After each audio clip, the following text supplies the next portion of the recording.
बहुत समय पहले की बात है। सोमलपुर नामक राज्य के राजा सूर्य प्रताप का शासन था।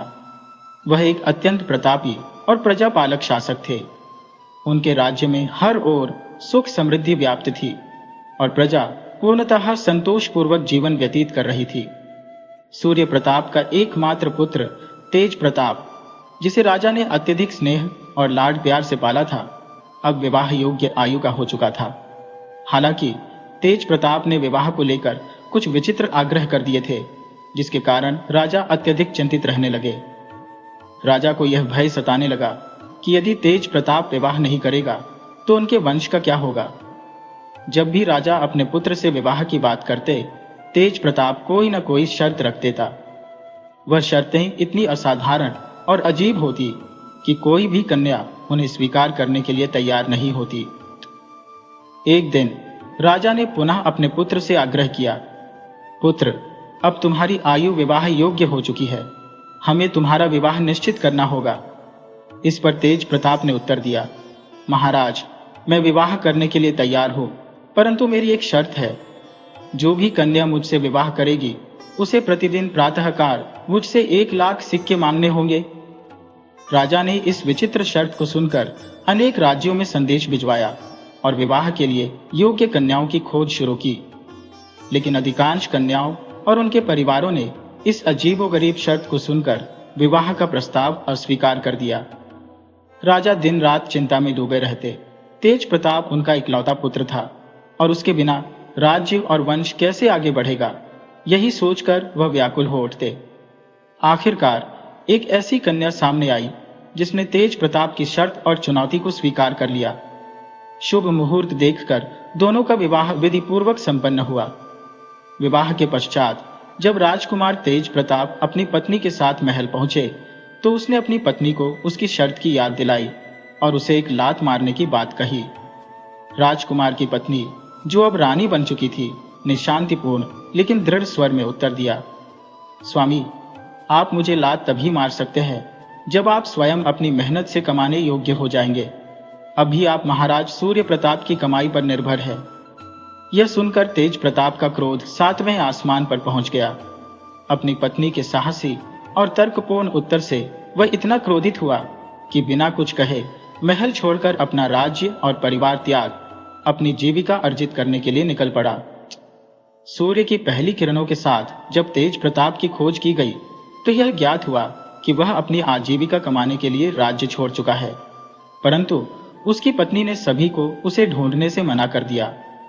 तेज प्रताप संकल्पित और दृढ़ होकर 2 दिनों तक निरंतर चलता रहा। अपनी यात्रा में वह एक अन्य राज्य सुंदर नगर में पहुंचा। वहां उसने कुछ असाधारण और अविश्वसनीय घटनाएं देखी। एक स्थान पर उसकी दृष्टि दीवार के पास एकत्रित चूहों के समूह पर पड़ी। वहां से एक अत्यंत मधुर संगीत की ध्वनि गूंज रही थी, जैसा उसने पहले कभी नहीं सुना था। वह विस्मय से भरकर वहीं ठहर गया। चूहों का वह दल मानो किसी संगीत महफिल में मग्न था। एक चूहा मधुर स्वर में गान कर रहा था, जबकि दूसरा ढोलक की थाप पर वातावरण को संगीतमय बना रहा था। अन्य चूहे विविध वाद्य यंत्र बजाकर संगीत का जादू रच रहे थे। तेज प्रताप को यह देखकर अपनी आंखों पर विश्वास नहीं हो रहा था कि चूहे ऐसा सुरम्य संगीत प्रस्तुत कर सकते हैं।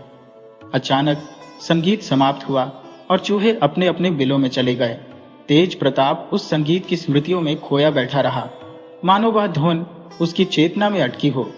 थोड़ी देर बाद जब वह पुनः आगे बढ़ा तो एक नदी के पास पहुंचा। उसे नदी पार करनी थी, लेकिन वह कोई उपाय सोच ही रहा था कि एक सियार नाव लेकर आया। सियार ने तेज प्रताप को संबोधित करते हुए कहा, मालिक, क्या आप नदी पार करना चाहेंगे? मैं आपको उस पार पहुंचा सकता हूं। तेज प्रताप यह देख स्तब्ध रह गया। उसे विश्वास ही नहीं हो रहा था कि एक सियार नाव चला सकता है। सोच विचार में डूबा हुआ वह नाव पर चढ़ गया। सियार ने कुशलतापूर्वक उसे नदी के उस पार पहुंचा दिया। यह घटना तेज प्रताप के लिए अत्यधिक अजीबोगरीब थी और उसने इस प्रकार का करिश्मा पहले कभी नहीं देखा था। नदी पार करने के बाद उसने एक तालाब देखा। वहां एक जोड़ा हंस और हंसनी कपड़े धो रहे थे। वे कपड़े धोकर आकाश में उछालते और जब वे कपड़े जमीन पर गिरते तो वे सूख कर तह लगे हुए मिलते।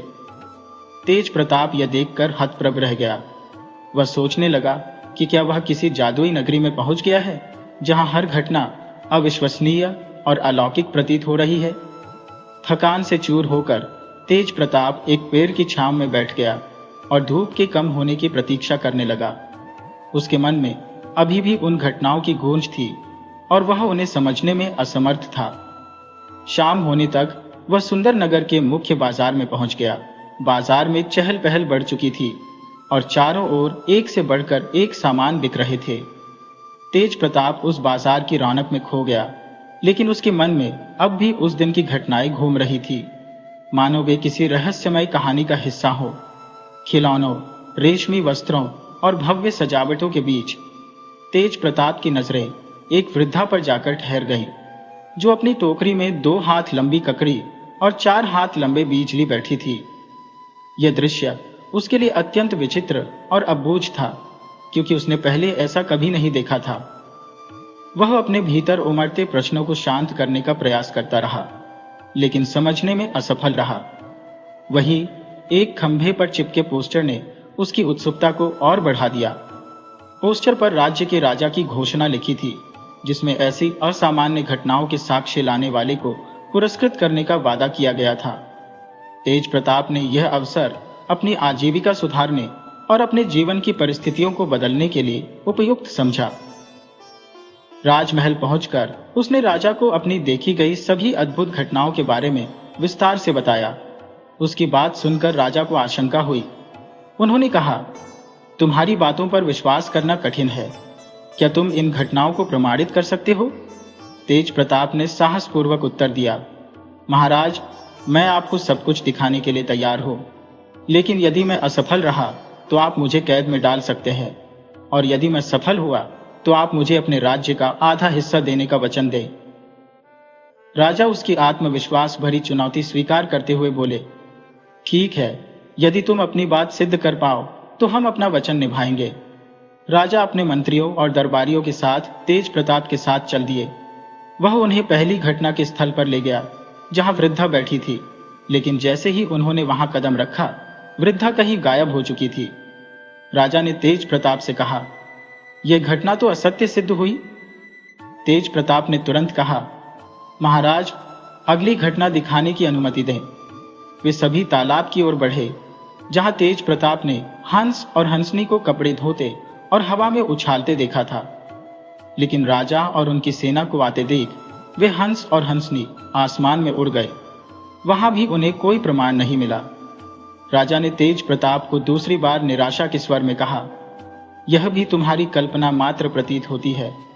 लेकिन तेज प्रताप ने हार नहीं मानी और उन्हें उस नदी के पास ले गया, जहां उसने सियार को नाव चलाते देखा था। सियार राजा और उनकी विशाल सेना को आते देख भयभीत होकर जंगल में भाग गया। इससे पहले कि राजा कुछ कहते, तेज प्रताप ने अपने मन में गहराते असंतोष को छुपाते हुए कहा, महाराज, यह केवल संयोग है। मैंने सच देखा था, लेकिन शायद ये घटनाएं प्रमाणित होने के लिए नहीं थी। राजा ने उसकी ईमानदारी पर विचार करते हुए कहा, हम तुम्हारी भावनाओं और दृढ़ता को समझते हैं, लेकिन तुम्हारी कहानियों के प्रमाण न मिल पाने से हम तुम्हें वचनानुसार इनाम नहीं दे सकते। तेज प्रताप ने उस दिन एक नई सीख ली। उसने महसूस किया कि हर अद्भुत घटना का सत्यापन आवश्यक नहीं, लेकिन जीवन में साहस और सत्य के साथ खड़ा होना महत्वपूर्ण है। सेना के आगमन की सूचना से सियार सहम गया। वह सोचने लगा, मैं अकेला इतनी विशाल सेना का सामना कैसे करूंगा। भयाकुल होकर वह अपने विचार त्यागते हुए वहां से भाग खड़ा हुआ। तेज प्रताप की यह कथा भी राजा के समक्ष असत्य सिद्ध हुई। राजा ने क्रोधित स्वर में कहा, तेज प्रताप, तुम्हारी सभी घटनाएं झूठी साबित हो रही है। तुम्हें हमारे साथ इस प्रकार का छल नहीं करना चाहिए था। तेज प्रताप ने हताशा में उत्तर दिया, महाराज, मैं छल नहीं कर रहा। मैंने अपनी आंखों से यह सब देखा है। मैंने वही बताया जो मैंने अनुभव किया। कृपया अंतिम घटना को भी जांचने का अवसर दे। जब वे दीवार के पास पहुंचे, जहां चूहों का मेला लगा था, वहां तेज प्रताप ने देखा कि चूहे अपने गहन सुरों में संगीत रच रहे थे। लेकिन जैसे ही उन्होंने सेना को अपनी ओर आते देखा, वे तुरंत अपना साथ सामान समेटकर अपने बिलों में छुप गए अब यह चौथी घटना भी असत्य प्रमाणित हो चुकी थी। राजा ने कठोर स्वर में आदेश दिया, तेज प्रताप, तुम्हारी सभी बातें झूठी सिद्ध हुई हैं। शर्त के अनुसार तुम्हें बंदी बनाया जाएगा। तेज प्रताप अपनी बात पर अडिग रहा, लेकिन राजा ने उसकी कोई दलील स्वीकार नहीं की और उसे कठोर दंड सुनाया। समय बीतता गया। तेज प्रताप की अनुपस्थिति से राज्य में हलचल मच गई। राजा ने अपने पुत्र की खोज के लिए आदेश दिया। इधर तेज प्रताप की पत्नी, जो राजकुमारी थी, उनकी चिंता गहराती जा रही थी। उन्होंने सोचा, यदि तेज प्रताप केवल कमाई के लिए गया होता तो वह शीघ्र लौट आता। अवश्य ही उसके साथ कोई अनहोनी हुई है। मुझे स्वयं उसकी तलाश में निकलना होगा। राजकुमारी ने एक सुंदर युवक का वेश धारण किया और तेज प्रताप की खोज में निकल पड़ी। राज्यों और नगरों में भटकने के बाद वे उसी राज्य में पहुंची जहां तेज प्रताप कैद था। उन्हें ज्ञात हुआ कि राजा द्वारा घोषित इनाम वाली घटनाएं कभी सत्यापित नहीं हो पाती। उन्होंने अनुमान लगाया कि राजा ने ही तेज प्रताप को बंदी बना रखा है। राजकुमारी ने तेज प्रताप को छुड़ाने की योजना बनाई। वे अपने राज्य लौटी और एक विशेष सेना तैयार की। इसमें दर्जनों प्रशिक्षित बिल्लियां, कुत्ते, चीते और एक युवा शेर शामिल थे। महीनों के कठोर प्रशिक्षण के बाद ये सभी जानवर उनके आदेशों का पालन करने में निपुण हो गए। योजना के तहत राजकुमारी राजकुमार का वेश धारण कर अपनी सेना के साथ उस राज्य की ओर रवाना हुई।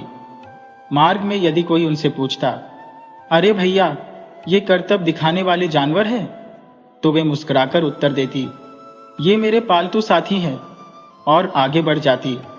राज्य पहुंचने पर उन्होंने अपनी सेना को रणनीतिक रूप से तैनात किया। चूहों के संगीत वाले स्थल पर बिल्लियों को छोड़ा गया। नदी पर कुत्तों को सियार का सामना करने के लिए लगाया गया। इसी प्रकार हर घटना की सत्यता उजागर करने के लिए राजकुमारी ने अपनी रणनीति को अमल में लाया।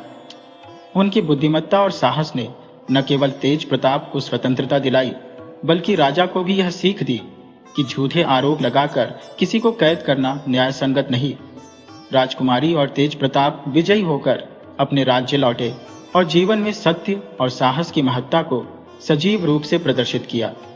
तालाब के समीप जहां हंस और हंसिनी अपनी अनवरत दिनचर्या में वस्त्र धोने में व्यस्त रहते थे, वहां से गुजरते हुए राजकुमारी, जो राजकुमार का रूप धारण किए थी, अपनी सैन्य टुकड़ी संगनगर पहुंची। उनके पास एक शेर का बच्चा भी था, जिसे उन्होंने बुढ़िया की गतिविधियों पर निगरानी रखने के लिए तैनात कर दिया। दरबार में उपस्थित होकर उन्होंने राजा से कहा, महाराज, मैं अपनी आंखों देखी घटनाओं को प्रमाणित कर दिखाऊंगी।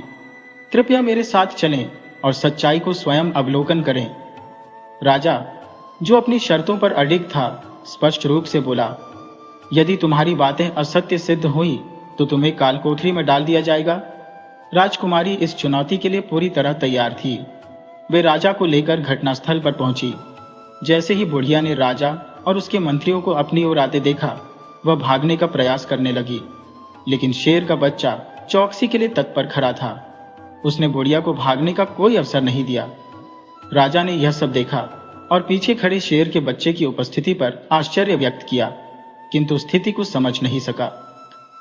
इसके बाद राजकुमारी राजा को लेकर तालाब की ओर बढ़ी, जहां हंस और हंसिनी कपड़ों को धोने और आसमान में उछालने में व्यस्त थे। उन्होंने राजा से कहा, महाराज, देखिए, हंस और हंसिनी अपने कार्य में निपुण है। कपड़े आसमान में उछालते हैं और वे सूखकर व्यवस्थित रूप से नीचे आते हैं। राजा ने यह दृश्य अपनी आंखों से देखा और चकित रह गया। इसके पश्चात राजकुमारी ने राजा को नदी के किनारे ले जाकर अगली घटना का साक्षी बनाया। वहां सियार नाव चला रहा था। शेर के बच्चे की चौकसी के कारण सियार को नदी पार करवाने की मजबूरी थी। सियार ने राजा और मंत्रियों को एक एक करके नदी पार कराई। दोनों कुत्ते सियार की हर गतिविधि पर नजर बनाए हुए थे, जिससे वह कोई चालाकी न कर सका। अंतिम घटना चूहों से संबंधित थी। जब सेना वहां पहुंची तो चूहे भागने की सोचने लगे, किंतु बिल्लियों की पहरेदारी इतनी सख्त थी कि उन्होंने चूहों को भागने से रोक दिया। बिल्लियों ने चूहों को चेतावनी दी, यदि किसी ने यहां से भागने की कोशिश की तो उसे जिंदा खा लिया जाएगा। राजा ने प्रत्येक घटना का साक्षात निरीक्षण किया और पाया कि राजकुमार के भेष में आई राजकुमारी की प्रत्येक बात सत्य थी। इस प्रकार राजकुमारी ने अपनी बुद्धिमत्ता और साहस से न केवल राजा की शर्तें पूरी की, बल्कि अपनी सत्यनिष्ठा भी सिद्ध की। डर और आशंका से जकड़े कोई भी अपने स्थान से हिलने की हिम्मत नहीं कर रहा था। इसके बाद राजा ने चूहों की अगली चालों का अवलोकन किया।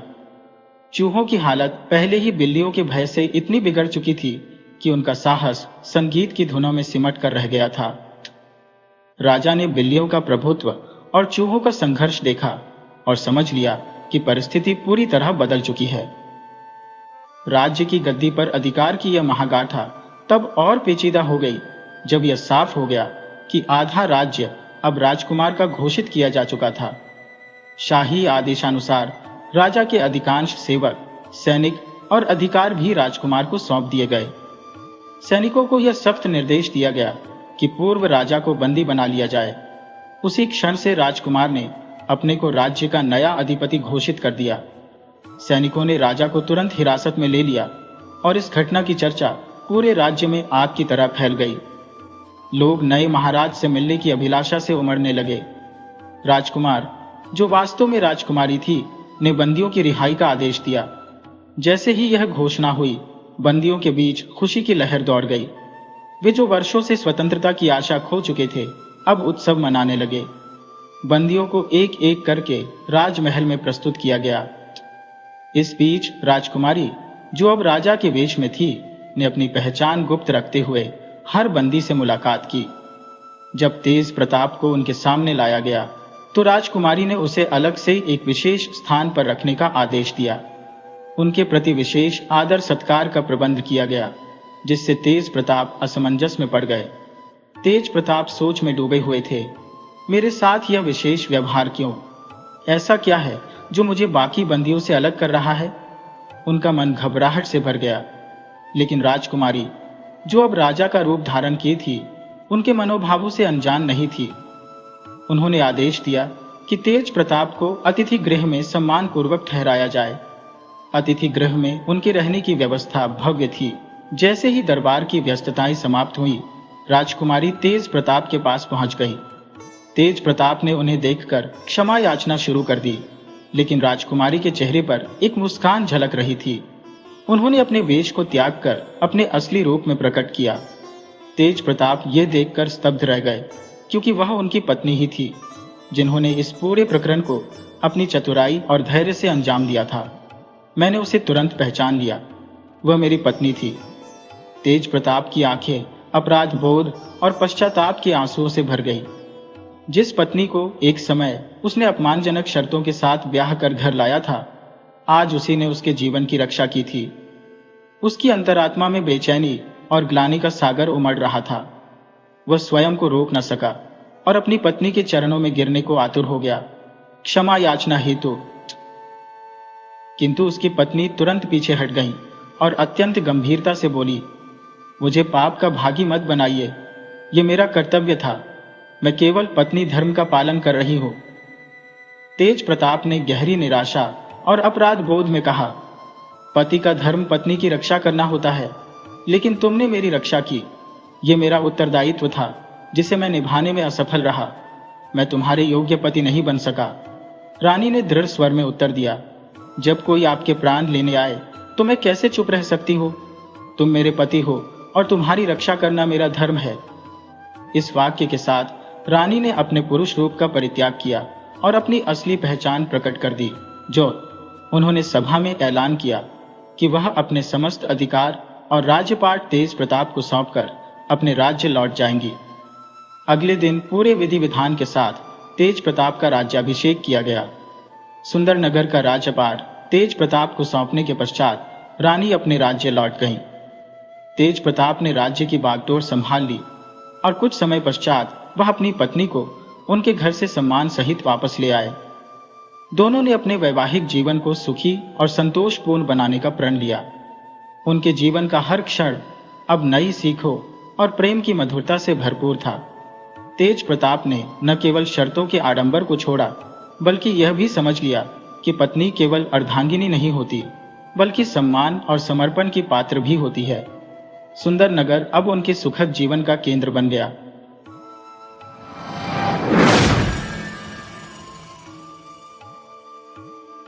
एक छोटे से गांव में एक साधारण किसान अपनी धर्मपत्नी और नन्हे से पुत्र संग निवास करता था। किसान अत्यंत सरल स्वभाव का था और अपने कृषि कार्यों में निमग्न रहता था। जो फसल उपजती उसी को बाजार में बेचकर वह अपने परिवार का भरण पोषण करता।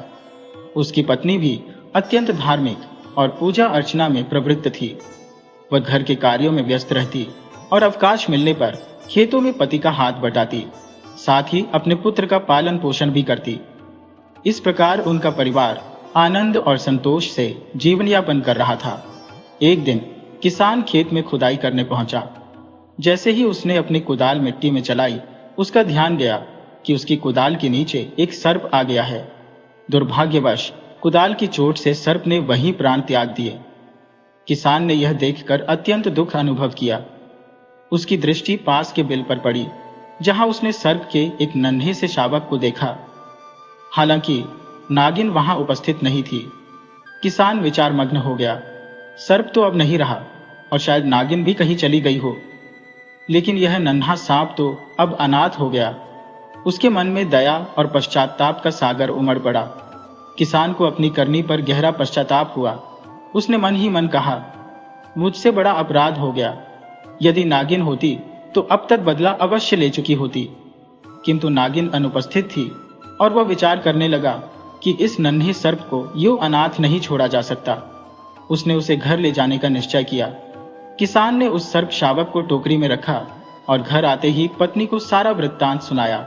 उसने बताया कि कैसे अनजाने में कुदाल से उसने सर्प का वध कर दिया। उसकी पत्नी सरल स्वभाव की थी। उसने सर्प के बच्चे को देखा और कहा, आज से यह भी हमारा पुत्र है। इस प्रकार किसान और उसकी पत्नी ने सर्प शावक को अपने परिवार का हिस्सा बना लिया। इधर जब नागिन अपने बिल में लौटी और पति का निर्जीव शरीर देखा तो वह विलाप करने लगी। उसकी आंखों से अश्रुधारा बह निकली। नागिन ने सोचा कि संभवतः उसके बच्चे का भी अंत हो गया होगा। उसे इस बात की भनक तक नहीं थी कि किसान ने उसके बच्चे को जीवित रखा है। उसने पति के शव के समक्ष प्रतिज्ञा की, जिसने तुम्हें मारा है मैं उसे और उसके परिवार के हर सदस्य को समाप्त कर दूंगी, तभी तुम्हारी आत्मा को शांति मिलेगी। नागिन ने बदला लेने का प्रण लिया। अगले दिन जब किसान अपने खेतों में गया तो नागिन ने उसकी गतिविधियों पर नजर रखी। उसने कुदाल पर लगे खून के धब्बे देखे और समझ गई कि यह वही व्यक्ति है जिसने उसके पति का वध किया। नागिन उसके पीछे पीछे चल दी। दोपहर को जब किसान भोजन के लिए घर लौटा, नागिन भी उसके पीछे घर तक आ गई। किसान के अंदर जाते ही उसकी पत्नी ने फुर्ती से दरवाजा बंद कर लिया। नागिन ने प्रतीक्षा की, लेकिन जब घर का कोई द्वार नहीं खुला तो उसने भीतर प्रवेश का कोई और मार्ग ढूंढना शुरू किया। तभी किसान की पत्नी ने खिड़की खोली और नागिन चुपके से घर के अंदर घुस गई। घर के कोने में छिपकर उसने देखा कि किसान का छोटा पुत्र खेल रहा है। उसने मौके का लाभ उठाया और बच्चे को डस लिया। जैसे ही नागिन खिड़की के रास्ते बाहर जाने लगी, किसान घर लौट आया। उसने नागिन को भागते हुए देख लिया और चीखते हुए कहा, इसने मेरे बेटे को डस लिया है। उसकी पत्नी ने भी नागिन को देखा और भय से कांप उठी। बच्चे की हालत बिगड़ने लगी और किसान का हृदय डर और क्रोध से भर गया। किसान की पत्नी अपने बेटे के पास दौड़कर पहुंची और दोनों चीखने चिल्लाने लगे। किसान को समझ आ गया था कि यह नागिन ही होगी जो अपने पति की मृत्यु का प्रतिशोध लेने आई है। जब उन्होंने अपने बेटे को देखा तो उसके शरीर में नाग के दंत के निशान स्पष्ट दिखाई दिए। गांव इतना छोटा था कि वहां अस्पताल की कोई सुविधा नहीं थी। शहर का अस्पताल दूर था और किसान की आर्थिक स्थिति इतनी खराब थी कि वह तुरंत वहां तक पहुंचने के साधन जुटा नहीं सका। बच्चा विष के प्रभाव से तड़पने लगा। उसका मुंह झाग से भर गया और देखते ही देखते उसने दम तोड़ दिया।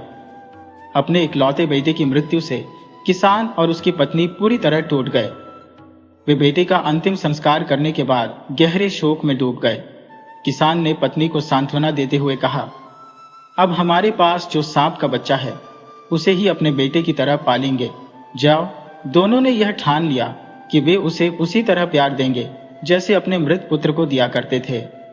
उधर नागिन ने यह दृश्य देखा तो वह आवेश और पश्चातावे के मिश्रित भावों से भर गई। उसने जब देखा कि किसान और उसकी पत्नी सांप के बच्चे को अपने पुत्र की तरह दूध पिला रहे हैं तो उसकी आंखें नम हो गईं। नागिन को महसूस हुआ कि उसने प्रतिशोध की भावना में आकर निर्दोष बच्चे की जान ले ली, जबकि ये दोनों उसके अपने बच्चे को सच्चे हृदय से पाल रहे हैं। नागिन ने यह सोचा, अगर मैंने अपने बच्चे को इनकी गोद में देखा होता तो शायद मैं इस घर के चिराग को बुझाने की गलती नहीं करती। अपने किए पर पछताते हुए वह वहां से चली गई, लेकिन उसका मन अभी भी शांति नहीं पा सका। अब किसान और उसकी पत्नी सांप के बच्चे को अपना मानकर उसकी देखभाल में जुट गए। रोजाना उसे दूध पिलाते और बड़े स्नेह से उसका पालन करते। नागिन अक्सर छिपकर यह सब देखती और उनकी निस्वार्थ ममता को देखकर उसकी आंखों से आंसू बहने लगते। एक दिन नागिन ने मन में ठान लिया कि वह भगवान से अपने की माफी मांगेगी। वह एक मंदिर पहुंची और वहां श्रद्धा से परिक्रमा करते हुए प्रार्थना करने लगी, हे प्रभु, मैंने प्रतिशोध के आवेग में आकर इनके बच्चे की जान ले ली। मुझे क्षमा कर दीजिए और मेरे अपराध का बोझ हल्का कीजिए। इस तरह नागिन के हृदय में पछतावे और कृतज्ञता का संचार हुआ और किसान व उसकी पत्नी ने सांप के बच्चे को अपनी ममता का प्रतीक मान लिया। किसान और उसकी पत्नी अपने टूटे हुए जीवन में किसी तरह सांत्वना खोजने का प्रयास कर रहे थे कि तभी किसी ने उनके दरवाजे पर दस्तक दी। किसान की पत्नी ने तुरंत पति को सूचना दी। किसान ने दरवाजा खोलते ही देखा कि सामने एक अमीर महिला खड़ी थी, जिसकी गोद में एक छोटा बच्चा था। उस महिला के चेहरे पर घबराहट और आंखों में आंसू स्पष्ट थे। उसने हाथ जोड़ते हुए किसान से कहा, कृपया हमारे बच्चे की मदद करें। इसे एक नागिन ने डस लिया है और हमारे पीछे गुंडे पड़े हैं। हमें इस बच्चे को बचाने का और कोई रास्ता नहीं सूझ रहा। भगवान आपका भला करेगा। किसान और उसकी पत्नी ने बिना एक शब्द कहे बच्चे को गोद में ले लिया और दरवाजा बंद कर दिया। बच्चे की हालत देखकर उनकी आंखों में वही दर्द ताजा हो गया जो उन्होंने अपने बेटे को खोने के समय महसूस किया था। बच्चा विष के प्रभाव से तड़प रहा था। किसान और उसकी पत्नी ने भगवान से प्रार्थना की कि इस बार किसी चमत्कार से बच्चे की जान बच जाए। वे बच्चे को अस्पताल ले जाने का विचार करने लगे, लेकिन अस्पताल दूर था और वहां तक पहुंचने में देर हो सकती थी। उन्होंने सोचा कि रास्ते में कहीं गुंडों ने पहचान लिया तो वे बच्चे को मार डालेंगे। ऐसे में किसान ने बच्चे के गले से सोने का लॉकेट उतार लिया, जो उसकी पहचान का संकेत था। इसी बीच खिड़की के बाहर से नागिन पूरी घटना देख रही थी। उसने अपनी मणि गिराई और किसान की नजर उस पर पड़ी। किसान ने बिना किसी सोच विचार के मणि को उठाया और बच्चे के डंके हुए स्थान पर लगा दिया। मणि ने तुरंत जहर खींच लिया और बच्चा होश में आ गया। किसान और उसकी पत्नी ने जल्दी से हल्दी मिला हुआ दूध लाकर बच्चे को पिलाया। बच्चे की जान बच जाने पर उनकी खुशी का ठिकाना नहीं था। उन्होंने उसे अपने बेटे के रूप में स्वीकार कर लिया। उधर नागिन, जो इस दृश्य की गवाह थी, अपनी भावनाओं में उलझ गई। कुछ समय बाद सेठ सेठानी, जो बच्चे के माता पिता थे, की खबर आई कि वे चौराहे पर मरे हुए पाए गए। बच्चा अब पूरी तरह से अनाथ हो गया था। किसान और उसकी पत्नी ने यह सोचकर उसे अपना लिया कि भगवान ने उनके आंगन को फिर से उजाले से भर दिया। नागिन, जो अब तक दूर से यह सब देखती आ रही थी, इस बार साधु बाबा का रूप धरकर किसान के घर आई। उसने दरवाजा खटखटाया। किसान की पत्नी ने उसे अंदर बुलाया और उनके लिए भोजन पाने की व्यवस्था करने लगी। साधु बाबा बने नागिन ने पत्नी से पूछा, बेटी, तुम्हारे कितने बेटे हैं? किसान की पत्नी ने उत्तर दिया, हमारे 2 बेटे हैं। नागिन ने चालाकी से कहा, लेकिन मुझे तो एक ही बेटा दिखाई दे रहा है। पत्नी ने आत्मविश्वास से कहा, बाबा, हमारा दूसरा बेटा वह सांप का बच्चा है। जैस हमने उसे अपने पुत्र के समान स्वीकार किया है, वह अब हमारा परिवार है। नागिन की आंखें छलक आईं। उसने महसूस किया कि उसके प्रतिशोध और घृणा ने उसे कितना गलत मार्ग दिखाया था। किसान और उसकी पत्नी के निस्वार्थ प्रेम ने उसे पश्चाताप के गहरे सागर में डुबो दिया। साधु बाबा के वेश में छिपी नागिन ने अपना असली मकसद प्रकट करते हुए कहा, मुझे इस सांप के बच्चे को सौंप दो, नहीं तो मैं तुम्हें और तुम्हारी पत्नी को खत्म कर दूंगा। यह सुनकर किसान की पत्नी, जो भीतर से बेहद सशक्त और अपने बच्चों के प्रति समर्पित थी, फूट फूट कर रो पड़ी। उसने कहा, बाबा, मेरे बच्चे मेरी प्राणों से भी प्रिय है। आप चाहें तो मुझे मार दें, लेकिन मैं अपने बच्चों को नहीं छोड़ सकती। जब किसान ने यह झगड़ा सुना तो वह बाहर आया और बाबा से पूछा, आपकी समस्या क्या है बाबा? बाबा ने क्रोधित स्वर में कहा, तुमने इस सांप के बच्चे को क्यों अपने घर में पाल रखा है? इसे मुझे दे दो। किसान ने हाथ जोड़ते हुए कहा, बाबा, हम आपकी सेवा और सत्कार करने को तैयार है। जो भी चाहिए आप ले लें, लेकिन हमारे बच्चों पर यह आरोप मत लगाइए। ये बच्चा अब हमारा बेटा है और हम इसे किसी भी कीमत पर नहीं देंगे। साधु बाबा ने उन्हें धमकी दी, अगर तुमने मेरी बात नहीं मानी तो मैं तुम्हें और तुम्हारी पत्नी दोनों को मार डालूंगा। इस पर किसान ने अपनी पत्नी की ओर देखते हुए कहा, बाबा, आप चाहें तो मेरी जान ले सकते हैं, लेकिन मेरी पत्नी को छोड़ दीजिए। मेरे बच्चों को उसकी आवश्यकता है। वे अभी बहुत छोटे हैं और उनकी परवरिश मेरी पत्नी ही कर सकती है। इसके बाद बाबा ने कहा, अगर ऐसा है तो वह मणि मुझे दे दो जो तुम्हारे पास है। किसान ने सहजता से कहा, बाबा, मेरे लिए उस मणि का कोई उपयोग नहीं है, आप इसे ले सकते हैं। किसान ने मणि बाबा को सौंप दी। जब बाबा बाहर आया और अपने असली स्वरूप में नागिन में परिवर्तित हुआ तो उसने देखा कि किसान और उसकी पत्नी उसके बच्चे को अपने बेटे की तरह प्रेम और देखभाल दे रहे थे। नागिन यह देखकर संतुष्ट हो गई कि उसका बच्चा सुरक्षित और प्रेमपूर्ण हाथों में है। नागिन अपने पति के पास गई और कहा, आज मेरा जीवन धन्य हो गया। मैंने अपना वचन पूरा किया और अपने बच्चे को एक सुरक्षित भविष्य सौंप दिया। अब मेरे लिए इस संसार में कोई उद्देश्य शेष नहीं है। मैं तुम्हारे पास आ रही हूं। इतना कहकर नागिन ने अपने प्राण त्याग दिए। जब किसान ने यह दृश्य देखा तो वह समझ गया कि यह नागिन केवल अपनी परीक्षा लेने और अपने बच्चे को देखने आई थी। उसने अपनी पत्नी के साथ मिलकर नागिन और उसके पति सांप के शरीरों को उठाया और उन्हें एक साथ अग्नि में समर्पित कर दिया, जिससे उनकी आत्मा को मुक्ति मिल गई।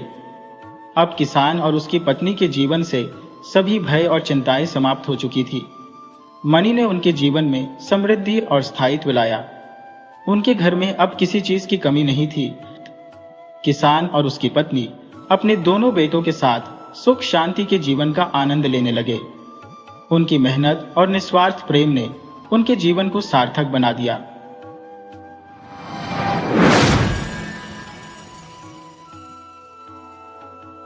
बहुत समय पहले की बात है। एक वृद्ध व्यक्ति था। वह अत्यंत निर्धन था।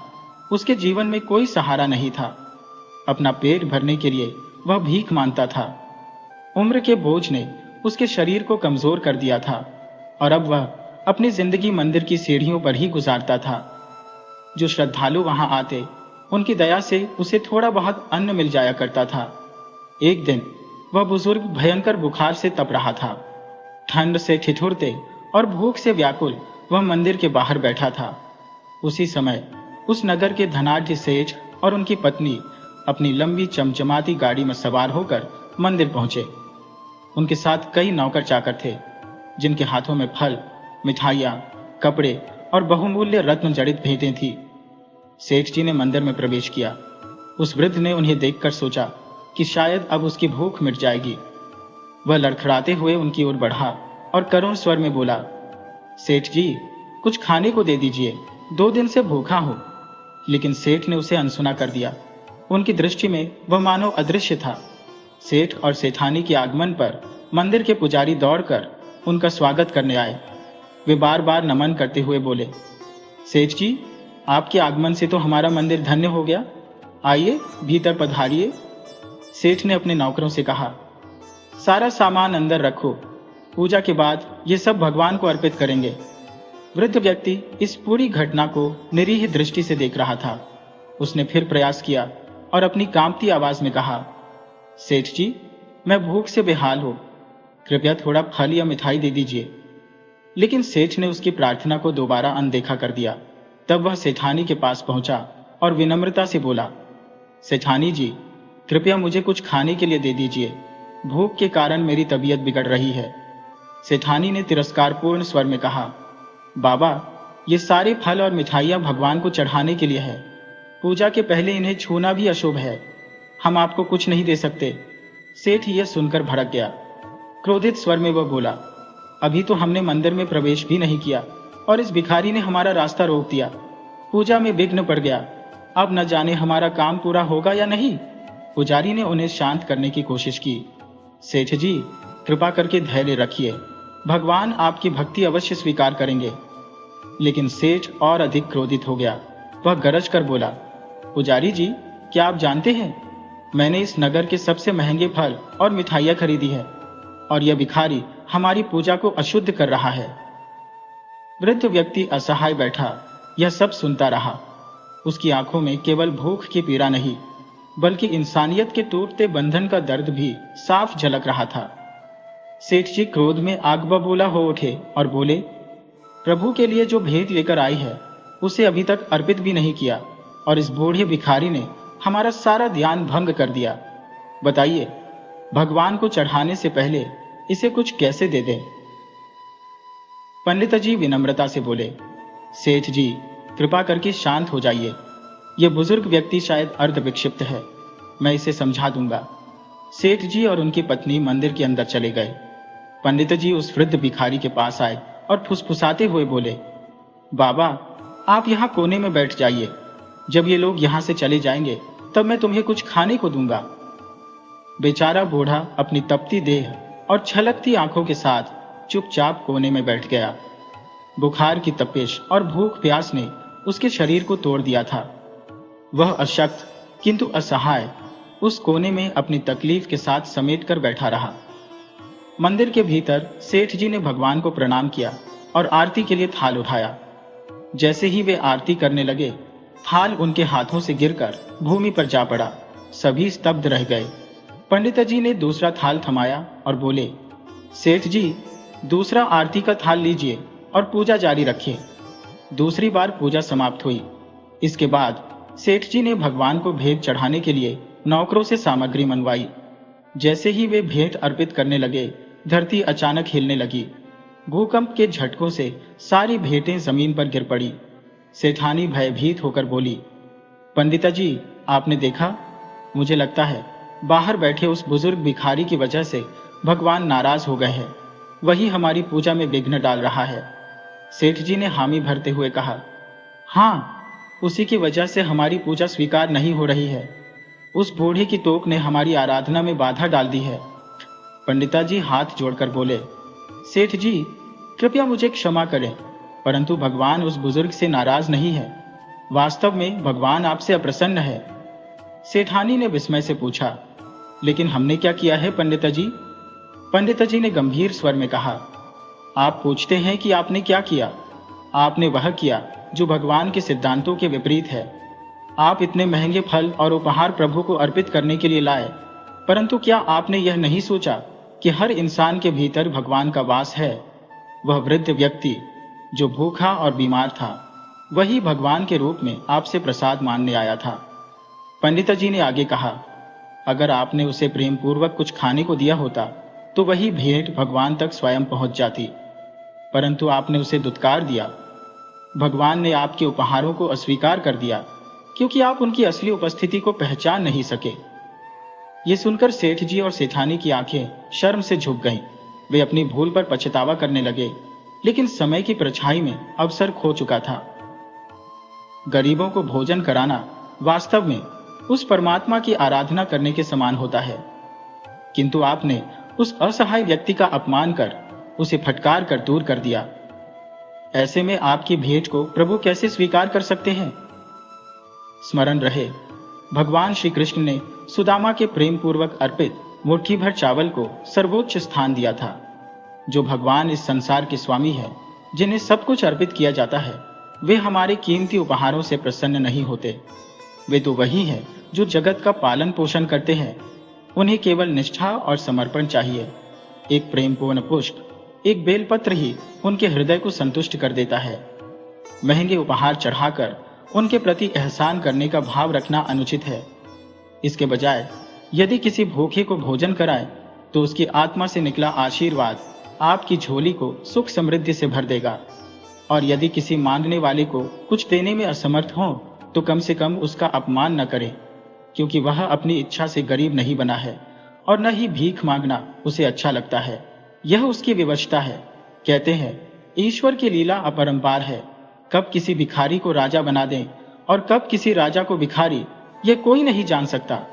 फिर भी आपने उस वृद्ध को, जो बुखार से तप रहा था, भूख प्यास से व्याकुल था, दुत्कार कर भगा दिया। क्या आप उसकी दशा पर करुणा भी नहीं कर सके? कल्पना कीजिए, यदि आपने उसे प्रेम पूर्वक एक फल ही दे दिया होता तो उसकी आत्मा कितनी प्रसन्न होती। वह आपको अनगिनत आशीर्वाद देता, जिसकी अनुकंपा आपके जीवन में अद्भुत परिवर्तन ला सकती थी। यह सुनते ही सेठ जी की आंखों में सत्य का प्रकाश आया। वे बोले, पंडित जी, आप सही कह रहे हैं। हमने अपने धन के गर्व में बहुत बड़ी भूल कर दी। हमें गरीबों का सम्मान करना चाहिए था। जॉर्ज। सेठ जी और उनकी पत्नी बाहर आए। उन्होंने उस वृद्ध को देखा, जो अब भी अपनी जर्जर अवस्था में कोने में बैठा था। उनके भीतर पश्चाताप का सागर उमड़ पड़ा। सेठ जी ने हाथ जोड़कर उस वृद्ध से माफी मांगी। सेठानी ने भी करुणा भाव से कहा, हमें क्षमा कर दीजिए। कृपया हमारे द्वारा दिए गए फल और मिठाई को स्वीकार करें। वृद्ध की आंखों में आंसू छलक पड़े। वह अत्यंत दिनों से भूखा और प्यासा था।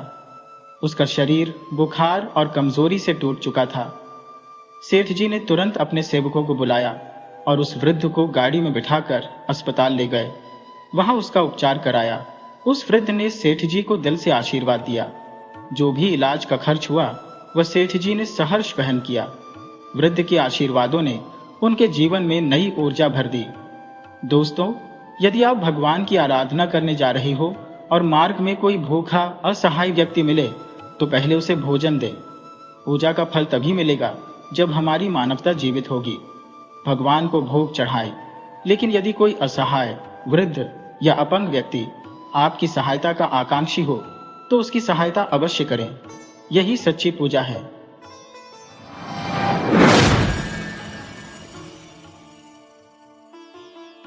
बहुत समय पहले की बात है। एक गांव के किनारे एक बुजुर्ग महिला निवास करती थी। उसका संसार पूरी तरह से अकेला था। न कोई संतान, न कोई परिवार। वह अपना जीवन निर्वाह गोबर के उपले बनाकर बेचने से करती थी। यह वृद्धा अत्यंत धार्मिक थी और उसकी भक्ति श्री कृष्ण के प्रति अडिग थी। दिन रात उसका मन श्री कृष्ण के जाप में लीन रहता। यहां तक कि जब वह उपले बना रही होती तब भी उसकी वाणी कृष्ण कृष्ण रटती रहती। गांव के लोग दो प्रकार के थे। कुछ उसकी भक्ति से प्रभावित होकर सम्मान पूर्वक उसके प्रति आदर भाव रखते थे, तो कुछ दुष्ट प्रवृत्ति के लोग उसका उपहास उड़ाते, उसे पागल कहकर चढ़ाते। वृद्धा को इन बातों से कोई अंतर नहीं पड़ता था। वह अपने प्रभु के प्रेम में इतनी डूबी हुई थी कि इन तुच्छ बातों की ओर ध्यान देना उसने छोड़ दिया था। लेकिन कहते हैं कि दुष्टता अपने चरम पर होती है तो वह दूसरों को कष्ट देकर ही संतुष्टि पाती है। एक रात उन दुष्ट लोगों ने उसकी सारी मेहनत, सारे उपलों को चुरा लिया। यह देखकर उन्होंने आपस में मजाक किया, देखते हैं अब इसके कृष्ण जी कैसे मदद करते हैं। सुबह जब वृद्धा उठी तो उसने पाया कि उसके बनाए हुए सभी उपले चोरी हो चुके हैं, लेकिन उसके चेहरे पर चिंता का कोई चिन्ह नहीं था। वह मुस्कुराते हुए बोली, अरे कृष्ण, तुम तो माखन चोर कहलाते हो। अब इस बुढ़िया के उपले भी चुरा लिए। क्या मुझे सताना तुम्हारी आदत में शुमार हो गया है? ठीक है, जैसी तुम्हारी इच्छा। यह कहकर वह बिना कोई शिकवा किए नए उपले बनाने में जुट गई। उस दिन वृद्धा भूखी प्यासी रही। उपले बिके बिना उसके घर में अन्न का आना असंभव था। उसके पास बस 2 गुड़ की दलिया थी। उसने उनमें से एक दली अपने मुंह में डाल ली, पानी पिया और भगवान का नाम लेकर शांत मन से लेट गई। वह श्री कृष्ण के नाम में तल्लीन हो गई। उसे न अपने कष्ट की परवाह थी, न भूख प्यास की। लेकिन भगवान अपने भक्तों का दुख सहन नहीं कर पाते। उन्होंने देखा कि यह बुजुर्ग महिला भूखी प्यासी है, फिर भी उसकी भक्ति अटूट है। यह देखकर भगवान का हृदय द्रवित हो उठा। श्री कृष्ण ने सोचा, मुझे पृथ्वीलोक पर जाकर अपने इस प्रिय भक्त की सहायता करनी चाहिए। मेरे कारण यदि यह कष्ट में है तो यह मेरी जिम्मेदारी बनती है। और इस तरह भगवान ने उसकी सहायता का उपाय खोज लिया। प्रभु और भक्त के इस अलौकिक संबंध की यह कथा यह सिखाती है कि सच्ची श्रद्धा के सामने बड़े से बड़ा कष्ट भी तुच्छ हो जाता है। श्री कृष्ण ने साधु का वेश धारण किया और बुढ़िया के घर जा पहुंचे। दरवाजे पर खड़े होकर उन्होंने जोर से पुकारा, अलख निरंजन। बुढ़िया झोंपड़ी से बाहर आई और पूछा, बोलो साधु बाबा, क्या चाहिए? साधु बने श्री कृष्ण ने निवेदन किया, मुझे बहुत भूख लगी है, कृपया कुछ खाने को दीजिए। बुढ़िया ने क्षण भर सोचा और कहा, मुनिवर, मेरे पास खाने को कुछ भी नहीं है। फिर कुछ विचार कर झोंपड़ी के अंदर गई और बची हुई एकमात्र गुड़ की डली लेकर लौट आई।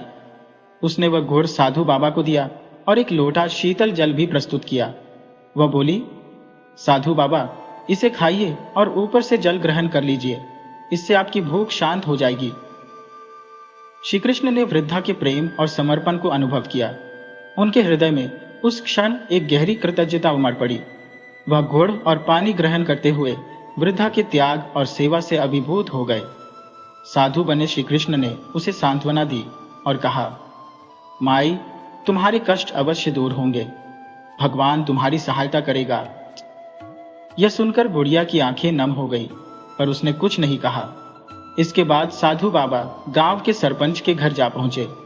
सरपंच से बोले, मुझे ज्ञात हुआ है कि इस गांव के बाहर जो वृद्धा रहती है, उसके उपले किसी ने चुरा लिए हैं। वह अत्यंत निर्धन है और उन्हीं उपलों से अपना गुजारा करती है। अब वह भूखी प्यासी अपने घर में पड़ी है। सरपंच, जो हृदय से भला व्यक्ति था, बोला, साधु बाबा, ये सत्य है कि उसके उपले चोरी हुए हैं, परंतु गांव में सबके उपले एक जैसे होते हैं। ये कैसे पता चलेगा कि कौन से उपले बुढ़िया के हैं? साधु बाबा मुस्कुराए और बोले, मेरे पास एक दिव्य शक्ति है। यदि गांव के सभी लोग अपने उपले चौपाल पर इकट्ठा करें तो मैं अपनी सिद्ध से उन उपलों में से बुढ़िया के उपले अलग कर दूंगा। सरपंच ने उनकी बात मान ली और गांव में घोषणा करवा दी कि सभी अपने उपले तुरंत चौपाल पर लाकर रखे। जिन दुष्टों ने बुढ़िया के उपले चुराए थे, उन्होंने अपने उपलों में उन्हें मिला दिया और उसी ढेर में रख दिया। उन्हें विश्वास था कि साधु बाबा पहचान नहीं पाएंगे, क्योंकि सभी उपले एक जैसे दिखते थे। वे आपस में हंसते हुए बोले, इतने उपलों में भला कौन से किसके हैं? ये कैसे पहचाना जा सकता है? परंतु दुष्टों को यह आभास नहीं था कि ईश्वर की लीला और शक्ति उनके तुच्छ बुद्धि से परे है। सच्चे भक्तों के लिए भगवान न केवल चमत्कार करते हैं, बल्कि उनकी रक्षा भी करते हैं। अब साधु बने श्री कृष्ण ने अपनी लीला रचनी शुरू की। अब वे साधु जो कृष्ण जी के रूप में आए थे, उन्होंने सभी उपलों को एकाग्रता से सुनना शुरू कर दिया। जब बुढ़िया माई के उपले अलग अलग किए गए तो साधु बाबा ने उन्हें ध्यान से जांचा। अब सभी ने उत्सुकता से पूछा, आप कैसे कह सकते हैं कि यह बुढ़िया माई के उपले हैं? बुढ़िया माई को जब उनके उपले वापस मिले तो वे अत्यंत प्रसन्न हुई और साधु बाबा को श्रद्धा से प्रणाम करने लगी। सरपंच जी ने जिज्ञासावश पूछा, बाबा, आपने यह कैसे पहचाना कि कौन से उपले बुढ़िया माई के हैं? साधु बाबा, जो वास्तव में श्री कृष्ण के रूप में थे, मुस्कुराते हुए बोले, सरपंच जी, जब मैंने उपलों को उठाया तो मैं कान लगाकर उनकी ध्वनि सुन रहा था। बुढ़िया माई जब उपले बनाती है तो वे निरंतर कृष्ण कृष्ण का जाप करती है। उनकी इस भक्ति की ध्वनि उपलों में समा जाती है। फिर साधु बाबा ने कहा, आप भी सुन सकते हैं, इन उपलों से कृष्ण कृष्ण की ध्वनि आती है। यही पहचान है कि ये उपले बुढ़िया माई के हैं। उनकी बात सुनकर सभी लोग अचंभित रह गए और बुढ़िया माई को उनकी श्रद्धा के लिए सराहा। सरपंच ने जब बुढ़िया माई के उपलों को ध्यान से सुना तो उसमें से स्पष्ट रूप से कृष्ण कृष्ण की ध्वनि प्रतिध्वनित हो रही थी। यह देखकर गांव वाले, जिनमें वे भी शामिल थे जिन्होंने उपले चुराए थे, हतप्रभ रह गए। सभी ने बारी बारी से कान लगाकर उपलों को सुना और सचमुच उन उपलों में कृष्ण कृष्ण का जाप सुनाई दिया। चोरों का हृदय पश्चाताप से भर गया और वे तुरंत साधु बाबा के चरणों में गिरकर क्षमा याचना करने लगे। साधु बाबा ने गंभीर स्वर में कहा, क्षमा करना मेरे अधिकार में नहीं है। तुमने जिन उपलों को चुराया है वे इस सरल हृदय बुढ़िया माई के हैं, जाकर उनसे माफी मांगो। लेकिन बुढ़िया माई तो अत्यंत दयालु और निर्मल चित्त की थी। उन्होंने सरलता से कहा, मुझे तो मेरे उपले मिल गए और मेरे कृष्ण का नाम जो मैंने इन उपलों में रचा था वह मेरे पास लौट आया। मुझे न किसी से शिकायत है, न किसी को दंड दिलवाना है। उनकी सरलता और कृष्ण के प्रति उनकी अनन्य भक्ति को देखकर गांव वाले नतमस्तक हो गए। बुढ़िया माई अपनी रोजमर्रा की आदत के अनुसार उपले बनाती रही। और निरंतर भगवान का नाम लेती रही। उनकी भक्ति इतनी प्रबल थी कि वह नाम उन उपलों में भी प्रविष्ट हो जाता था। जब भी कोई उनके उपलों को ध्यान से सुनता, कृष्ण कृष्ण की ध्वनि स्पष्ट सुनाई देती। तो मित्रों, यह कथा हमें सिखाती है कि ईश्वर का नाम सदा स्मरण करना चाहिए। यह स्मरण जीवन के कठिन समय में भी हमें साहस और मार्गदर्शन प्रदान करता है। सुख के क्षणों में यदि हम प्रभु को याद करते हैं तो दुख के दिन हमारे पास फटकते भी नहीं। हमारे लिए आवश्यक है कि हम चलते फिरते, उठते बैठते हर पल भगवान का नाम स्मरण करें। ईश्वर को बड़ी बड़ी पूजा या भेंट की आवश्यकता नहीं होती। उनका नाम ही उनके लिए पर्याप्त है। उनकी कृपा सदा बनी रहे, इसके लिए भक्ति और सच्चे हृदय से उनका स्मरण करना ही पर्याप्त है।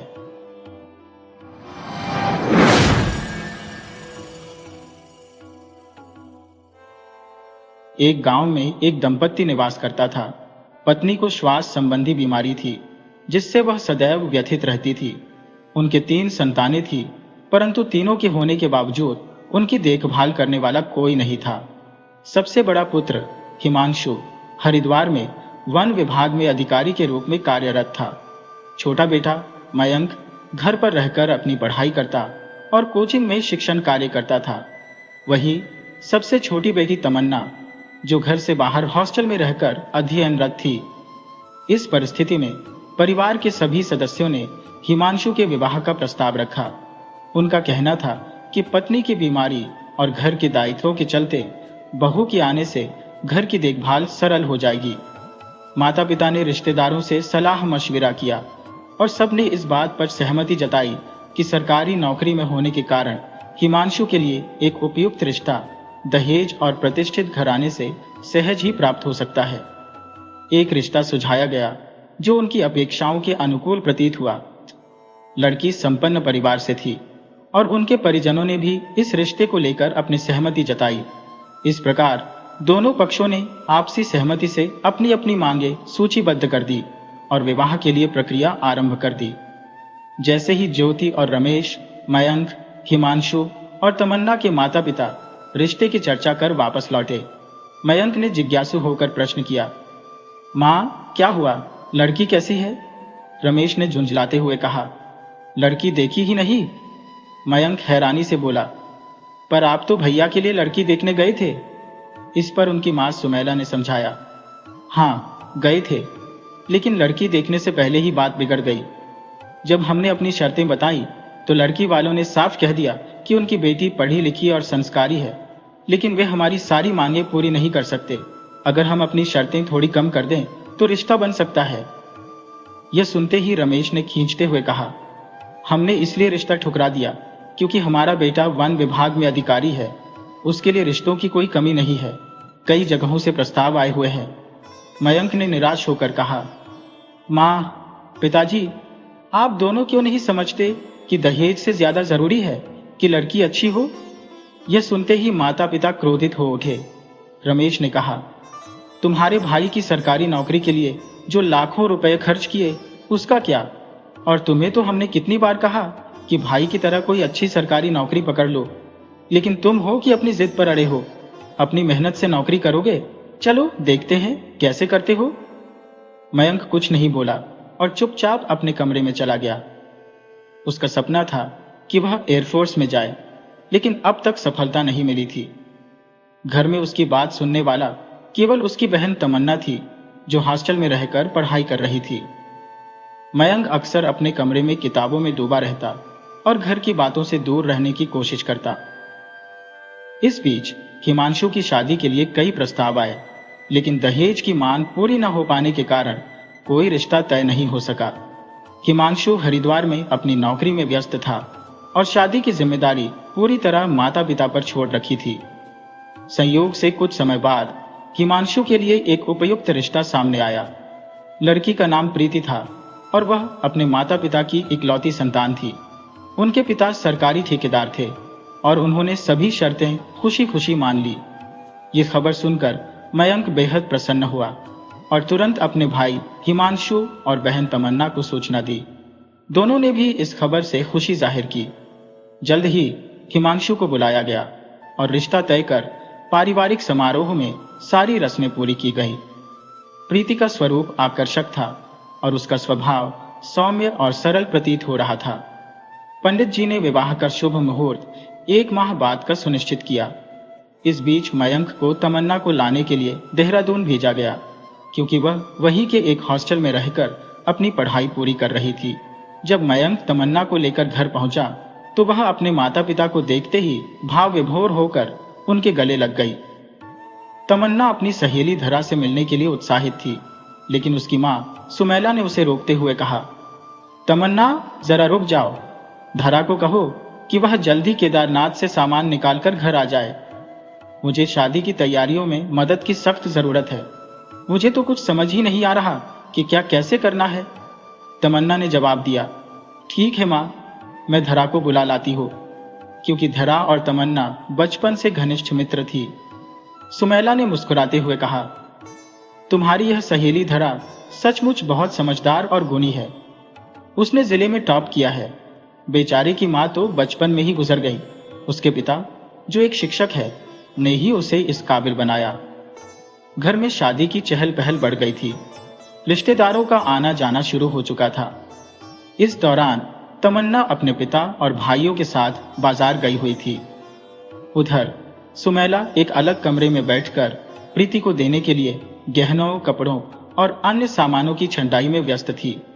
तभी कमरे के दरवाजे से एक आवाज आई, नमस्ते मौसी जी। सुमैला ने मुड़कर देखा तो धरा खड़ी थी। उसे देखकर सुमैला का चेहरा खुशी से खिल उठा। उन्होंने कहा, अच्छा हुआ तुम आ गई। मुझे तो कुछ समझ नहीं आ रहा कि बहू को शगुन में क्या देना चाहिए। धरा मुस्कुराते हुए बोली, मौसी जी, इसमें परेशान होने की कोई बात नहीं, मैं मदद कर देती हूँ। कुछ ही समय में धरा ने सभी सामानों को सलीके से अलग अलग रख दिया और सुमैला को समझाया, ये सब भाभी को पसंद आएगा, चिंता मत कीजिए। सुमैला ने राहत की सांस लेते हुए कहा, धरा, तुमने तो मेरी बड़ी मुश्किल हल कर दी। शादी का दिन आ गया। घर में हर कोई बारात के लिए तैयार होने में व्यस्त था। तमन्ना को धरा तैयार कर रही थी। तभी मयंक हाथ में अपनी शेरवानी लेकर इधर उधर घूम रहा था। उसने चिढ़ते हुए कहा, कोई मेरी शेरवानी का बटन लगा दे। पता नहीं कैसे निकल गया। लेकिन हर कोई अपनी तैयारियों में व्यस्त था। आखिरकार मयंक धरा और तमन्ना के पास पहुंचा और बोला, तमन्ना, जरा मेरा बटन लगा दो। तमन्ना ने कहा, अभी मैं खुद तैयार हो रही हूं। मयंक उदास होकर बोला, ठीक है, मैं इसे ऐसे ही पहन लेता हूं। यह सुनकर धरा ने मुस्कुराते हुए कहा, लाइए, मैं लगा देती हूं। कुछ ही मिनटों में उसने शेरवानी का बटन लगा दिया।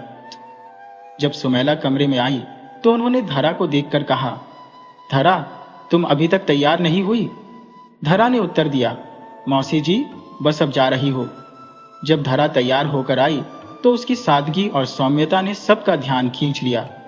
हल्के मेकअप और खुले बालों में वह अप्रतिम लग रही थी। मयंक की नजरें तो उससे हट ही नहीं रही थी। तमन्ना ने धरा को देखकर चकित होते हुए कहा, अरे, इतने महंगे लहंगे में भी तुम अपने साधारण सूट से अधिक सुंदर लग रही हो।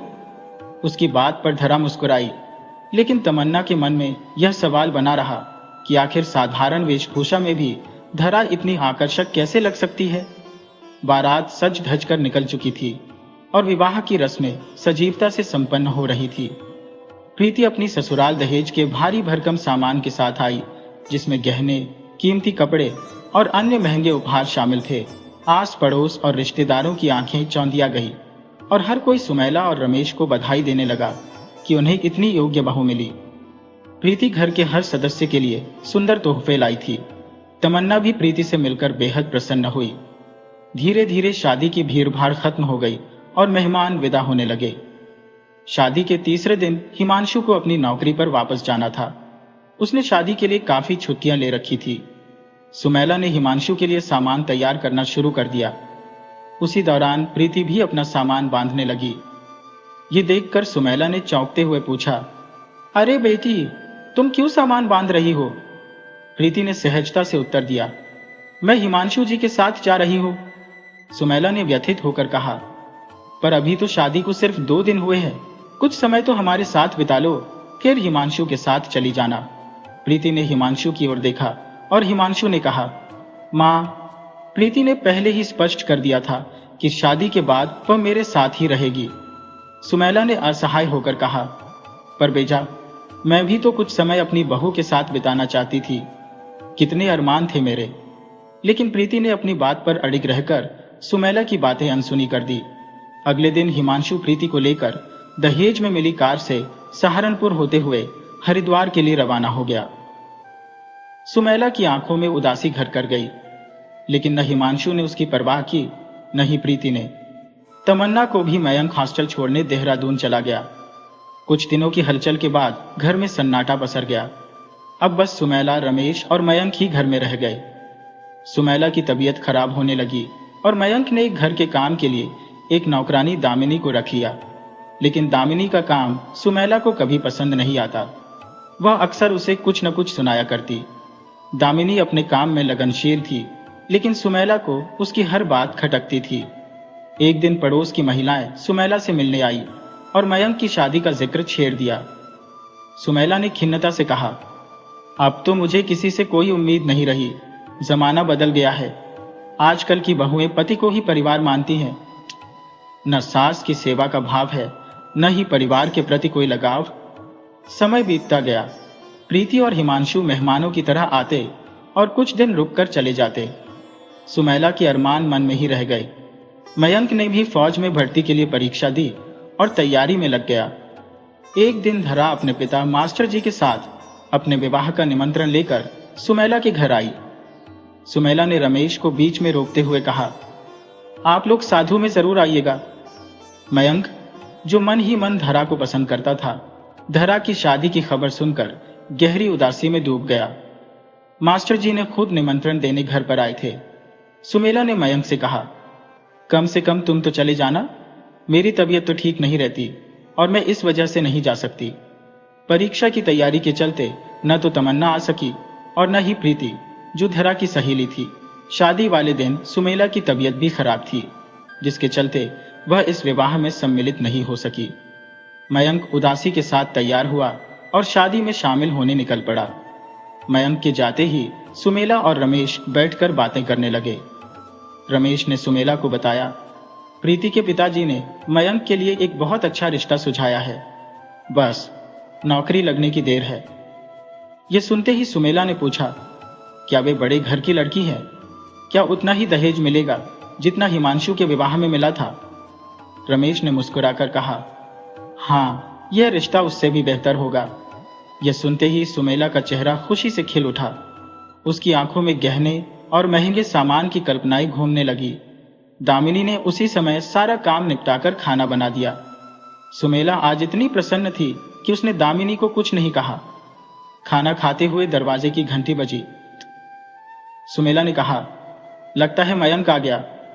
दामिनी ने दरवाजा खोला और सामने का दृश्य देखकर अवाक रह गई। उसने सुमैला को पुकारते हुए कहा, मालकिन, जल्दी आइए। सुमैला और रमेश, जो खाना खा रहे थे, घबराकर दरवाजे की ओर भागे। सामने मयंक और धरा खड़े थे, गले में वरमाला डाले हुए। सुमैला हैरानी से चिल्लाई, ये क्या मजाक है? मयंक, तुम तो धरा की शादी में गए थे, फिर उसे यहां क्यों ले आए?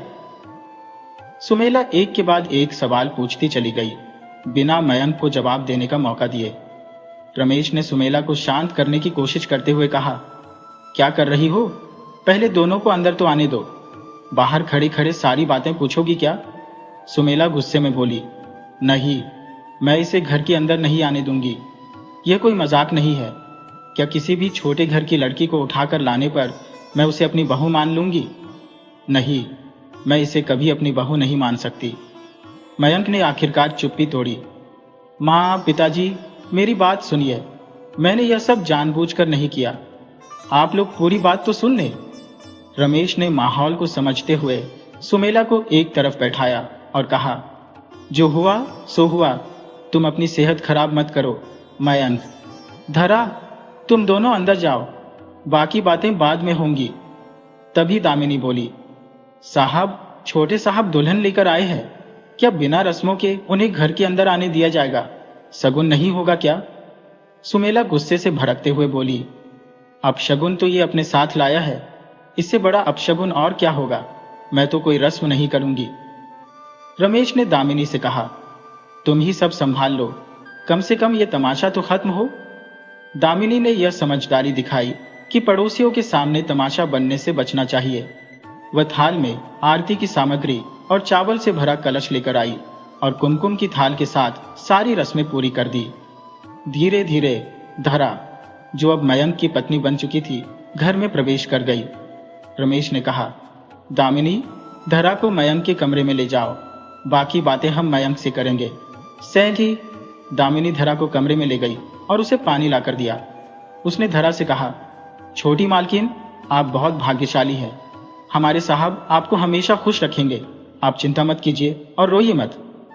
दूसरी ओर रमेश और सुमेला ने मयंक पर सवालों की बौछार कर दी। मयंक ने गहरी सांस लेते हुए सारी बात बताई। पिताजी, मैं क्या करता। धरा दुल्हन बनकर मंडप में बैठी थी। सभी लोग बारात का इंतजार कर रहे थे। तभी मास्टर जी को फोन आया। जिस लड़के से शादी होनी थी वह किसी और लड़की के साथ भाग गया। मयंक ने अपनी बात जारी रखते हुए कहा, मास्टर जी इस खबर से टूट गए। उन्होंने यह बात सिर्फ मुझसे और अपने कुछ करीबी दोस्तों से साझा की।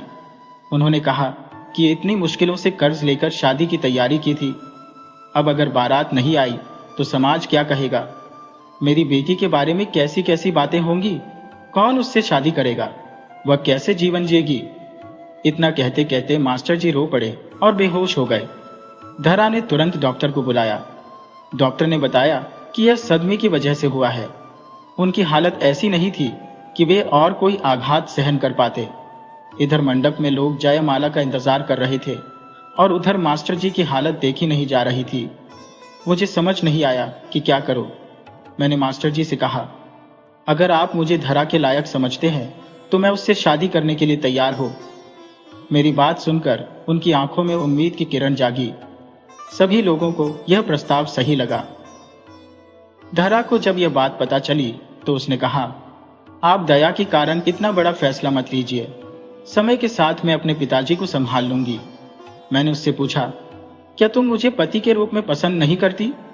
इस पर धरा ने कहा, जो भी लड़की आपकी पत्नी होगी वह अपने आप को सौभाग्यशाली मानेगी। मास्टर जी ने भी धरा से कहा, बेटी, मुझे नहीं पता कि मैं इस दुनिया में कितना समय और रहूंगा। अगर तुम अच्छे घर में चली जाओ तो मुझे संतोष होगा। यह सुनकर धरा फूट फूट कर रो पड़ी और कहा, पिताजी, आपको कुछ नहीं होगा। फिर आवश्यक रस्मों के साथ मेरी और धरा की शादी संपन्न हुई। सुमेला गुस्से में बोली, तूने तो जैसे समाज सेवा का ठेका ले रखा है। क्या हर मुश्किल को अपने गले का हार बना लेगा। रमेश ने उन्हें शांत करते हुए समझाया, जो होना था वो हो गया। अब इन बातों का कोई औचित्य नहीं है। सच को स्वीकार करना होगा। अब सबसे जरूरी यह है कि रिश्तेदारों को कैसे बताया जाए। इसके लिए हिमांशु और तमन्ना से बात करनी होगी। तमन्ना उस समय आ नहीं सकी, लेकिन अगले दिन हिमांशु को बुलाने की योजना बनी। इधर मयंक अपने कमरे में पहुंचा, जहां धरा पहले से बैठी हुई थी। धरा ने उसे देखकर खड़े होकर कहा, क्या आप अभी भी नाराज हैं। मयंक ने हल्की मुस्कान के साथ जवाब दिया, समय के साथ सब ठीक हो जाएगा।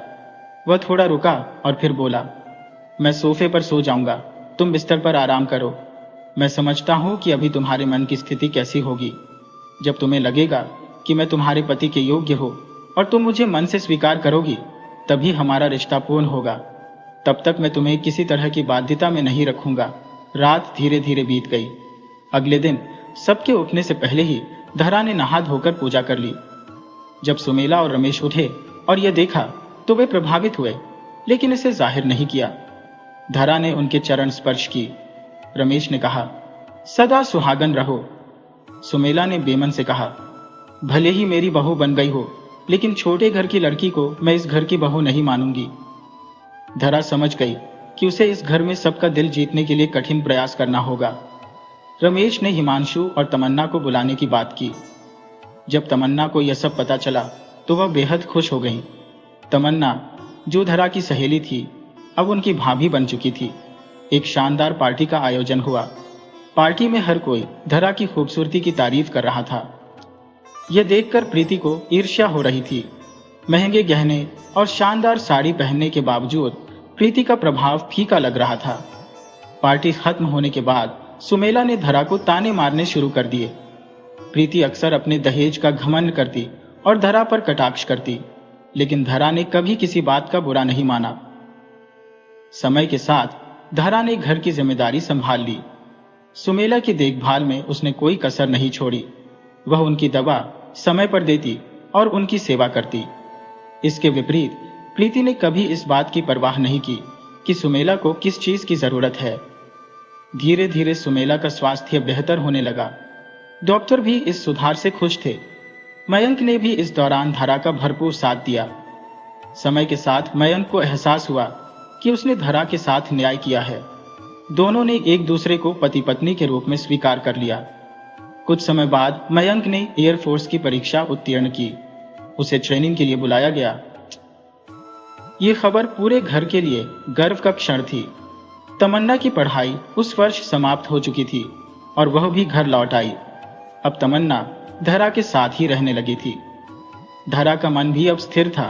हालांकि मयंक का प्रशिक्षण के लिए दूर जाना उसे भीतर से खलता था। इस दूरी का दर्द तो था ही, मगर मयंक की नौकरी मिलने की प्रसन्नता भी मन में बसी थी। प्रीति और हिमांशु जब आते तो धरा उनका स्वागत पूरे आदर के साथ करती, लेकिन प्रीति के मन में धरा के लिए न तो कभी सम्मान जागा और न ही स्नेह।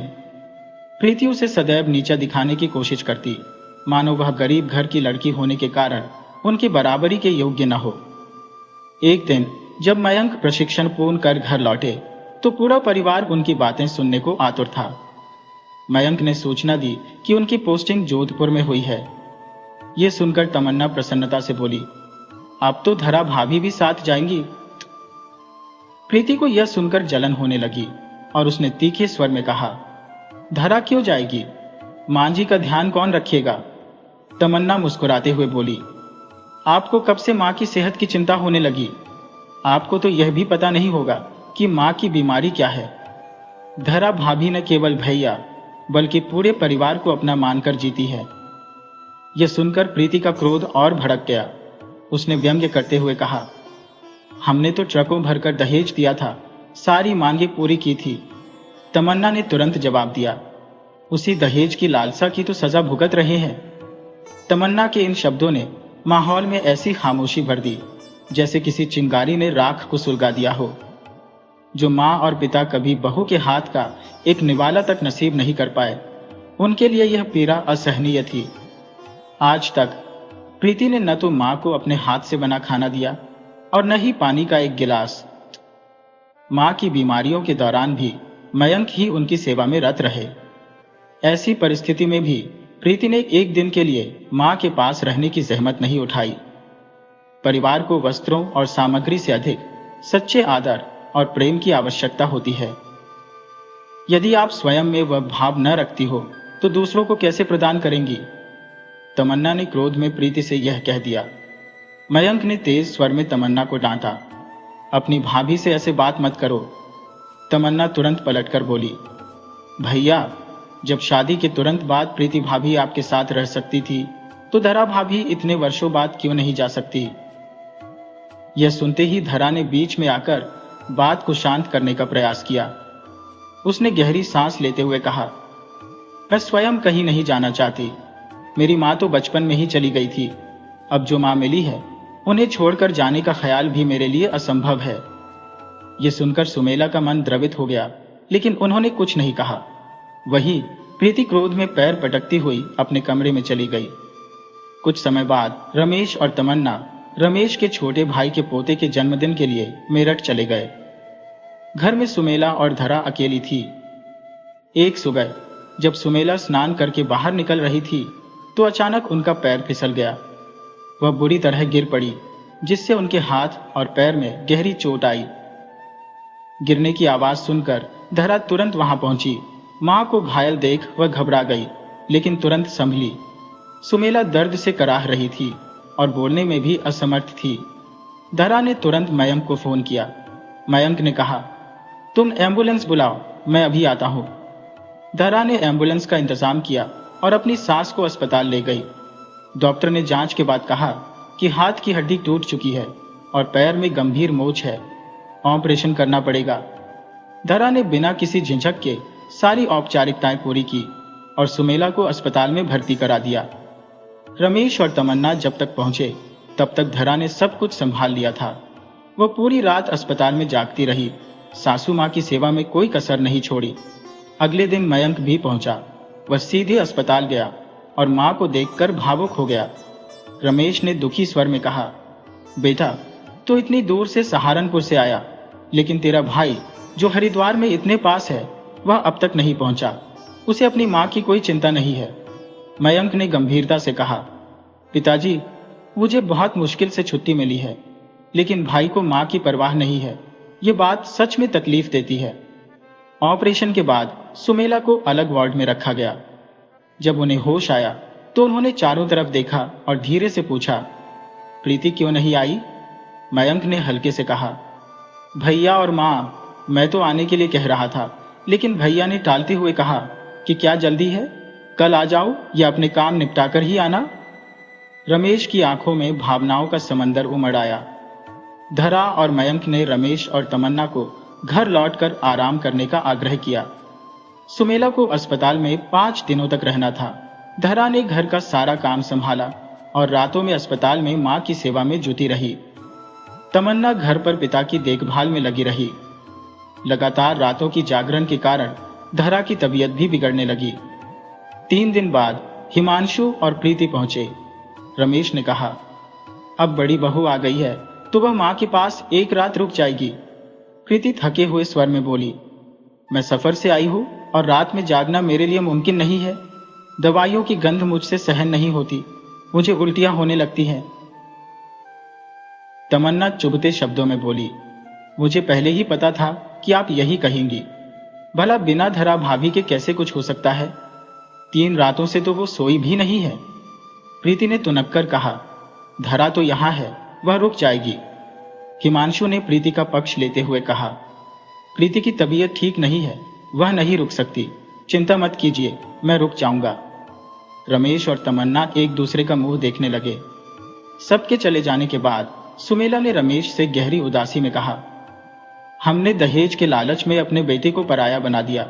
अब वह हमारा नहीं रहा, पर धरा बहू होकर भी बेटी के समान है। मैंने उसे कितना बुरा भला कहा, लेकिन उसने कभी जवाब नहीं दिया। सुमेला की हालत में सुधार होते ही डॉक्टर ने उन्हें घर पर आराम करने की सलाह दी। मयंक ने अपने लौटने से पहले एक पुरानी कार खरीदी और घर लाया। रमेश ने पूछा, यह क्यों खरीदी? मयंक ने जवाब दिया, अभी नई कार खरीदने की सामर्थ्य नहीं है। मां को अस्पताल ले जाना बार बार जरूरी हो सकता है, इसलिए यह सुविधा दी है। साथ ही ड्राइवर भी रखा है ताकि आपको किसी असुविधा का सामना न करना पड़े। धरा यह देखकर प्रसन्न हो गई। तमन्ना ने भी खुशी जताई और बोली, आपने बहुत अच्छा किया भैया। लेकिन प्रीति व्यंग्यात्मक स्वर में बोली, हाँ बैठ जाओ पुरानी कार में, महंगी गाड़ियां तो हर किसी के नसीब में नहीं होती। तमन्ना ने तुरंत पलटकर जवाब दिया, सही कहा भाभी, पति की कमाई से पुरानी कार का आनंद लेना हर किसी के नसीब में नहीं होता। कुछ लोग तो दहेज में मिली चीजों से ही काम चलाते हैं। प्रीति चिढ़कर घर के भीतर चली गई। सुमेला के स्वस्थ होते ही उन्होंने धरा को अपने पुराने सोने के कंगन देते हुए कहा, यह कंगन मेरी सास ने मुझे दिए थे, आज मैं इन्हें तुम्हें दे रही हूं। तुम्हारी सेवा ने मेरा दिल जीत लिया है। तुम मेरी बहू नहीं बेटी हो। मुझे माफ कर देना कि मैंने तुम्हारे साथ गलत व्यवहार किया। धरा ने सुमेला को गले लगा लिया। ये क्षण उनके रिश्ते को नई ऊंचाइयों पर ले गया। मयंक के जाने से पहले सुमेला ने धरा से आग्रह किया कि वह मयंक के साथ समय बिताए। धरा ने ससुराल और मयंक के साथ अपने जीवन को संतुलित करना शुरू कर दिया। समय के साथ तमन्ना की शादी भी हो गई। हिमांशु और प्रीति ने अलग घर ले लिया और स्वतंत्र रूप से रहने लगे।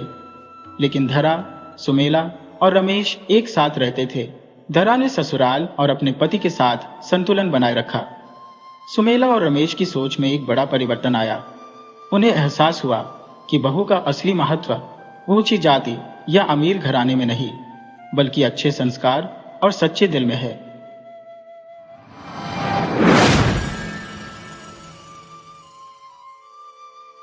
वीडियो अच्छी लगी हो तो इसे लाइक करें और ऐसी ही मजेदार कहानियों के लिए चैनल को सब्सक्राइब करें और बेल आइकन दबाएं। ज़्यादा से ज़्यादा अपने दोस्तों को शेयर करें। धन्यवाद।